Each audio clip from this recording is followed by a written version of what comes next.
ယောက်ျားတစ်ယောက်ပထမဆုံးအကြိမ်ဇနီးအိမ်ကိုရောက်လာတာမိခင်ကိုလက်တုံ့ပြန်တိုက်ခိုက်တယ်ဒါပေမဲ့နောက်တစ်စက္ကန့်မှာသူနန်းတော်ရဲ့နှင်းခဲတွေကြားအေးခဲသွားတယ်ဒါဟာနန်းတော်ရဲ့အင်အားအကောင်းဆုံးတားမြစ်ချက်ပညာဆိုတာသိထားရမယ်ပြီးတော့အခုနလေးတင်နန်းတော်သခင်မက10ပုံ9ပုံအင်အားကိုတုံးလိုက်တာပါတော်ပြီမယုံကန်ပါနဲ့တော့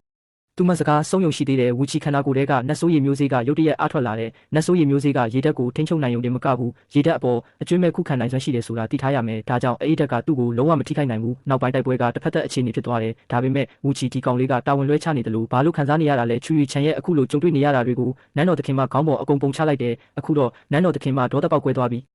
မင်းလိုအတ္တသမားကဘာနားလဲမှာလဲ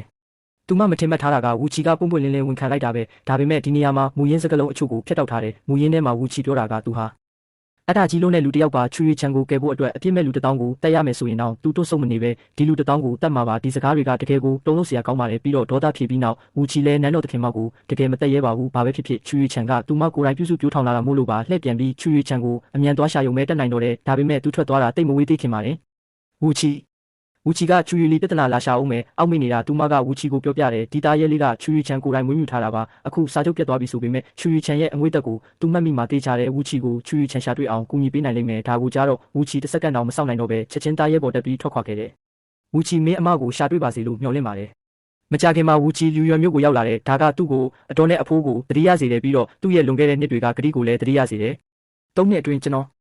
တေချာပေါက်ပြန်လာမယ်အဲ့ဒီအချိန်ကျရင်ခင်ဗျားတို့ခံစားခဲ့ရတဲ့နာကျင်မှုတွေကိုအစပေါင်းများစွာပြန်ပေးဆက်စေရမယ်။သူမျိုးထဲရောက်တဲ့အခါရှာချင်းယူအိမ်တော်ရဲ့အိမ်စီအနိုင်ကျင့်ခံနေရတာကိုမထင်မှတ်ပဲတွေးလိုက်ရတယ်။ကဲတင်ပေးပြီးနောက်မှရှာအိမ်တော်ကအဖိုးကိုအိမ်ကနေထွက်သွားမှန်းသူသိလိုက်ရတယ်။အခုဘယ်ရောက်နေမှန်းလဲမသိရဘူးသိရတာကတော့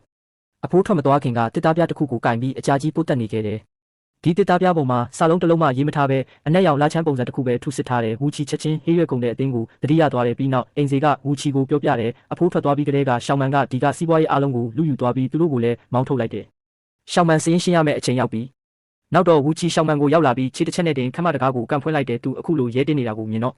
ဘသူလဲငါတို့ရှောင်းမန်ကိုလာပြီးစိန်ခေါ်ရဲတာနှစ်အနေငယ်အတွင်းမတွေ့ရတာအဖိုးငယ်ကိုဒီလောက်မြန်မြန်မေ့သွားတာလားရှောင်းအိမ်တော်ကဝူချီကိုပထမဆုံးမှတ်မိတဲ့လူကမတန်မစွမ်းဖြစ်နေတဲ့ရှောင်းယူလုံးဖြစ်နေတော့မယ်ဒါပေမဲ့သူတို့ကတော့ဒါဟာလွန်ခဲ့တဲ့နှစ်တွေကသူတို့မောင်းထုတ်လိုက်တဲ့အမိုက်ဝူချီထင်နေတော့မယ်ရလက်ကတော့ဝူချီရဲ့ရိုက်နှက်မှုကိုအလူးလဲခံလိုက်ရတာပဲသူအခုဝူချီလို့အမည်ပြောင်းသွားမှန်းသိလိုက်ရပြီးသူ့လက်ထဲကဓာတ်ကိုမြင်လိုက်ရတဲ့အခါရှောင်းမန်ကလူတွေဝူချီဘယ်သူလဲဆိုတာနောက်ဆုံးတော့သိသွားကြပြီးအခုချိန်မှာအတနာခံဖို့တောင်းပန်လဲနောက်ကျသွားပြီးသူတို့ကိုဆုံးမပြီးနောက်ဝူချီသူတို့ကိုအဖြစ်ပေးတဲ့နေရာကိုတွားခိုင်းတယ်သူအဖိုးနဲ့အတော်ကိုဒူးထောက်ခွင့်လုပ်မှုတောင်းဖို့ပါတောင်းပန်လို့မရရင်ဒူးထောက်ပြီးတေးလိုက်ကြမထင်မှတ်ပဲတယောက်မှအပြစ်ပေးတဲ့နေရာကိုမသွားကြဘူးရှောင်းမန်တခင်ကမှဝူချီကိုပြောပြတယ်သူ့အဖိုးနဲ့အတော်ကဖန်ချန်းကူကလူတွေဖမ်းခေါ်သွားပြီဆိုတာအပြစ်ပေးတဲ့နေရာကိုရောက်လာတဲ့ဝူချီမြေပြင်ပေါ်ကတွေးကွက်တွေကိုကြည့်ပြီးခေါင်းညီမျက်စိနဲ့တူခံစားလိုက်ရတယ်အဆုံးထိကြည့်ပေးလို့ကျေးဇူးတင်ပါတယ်ဗျ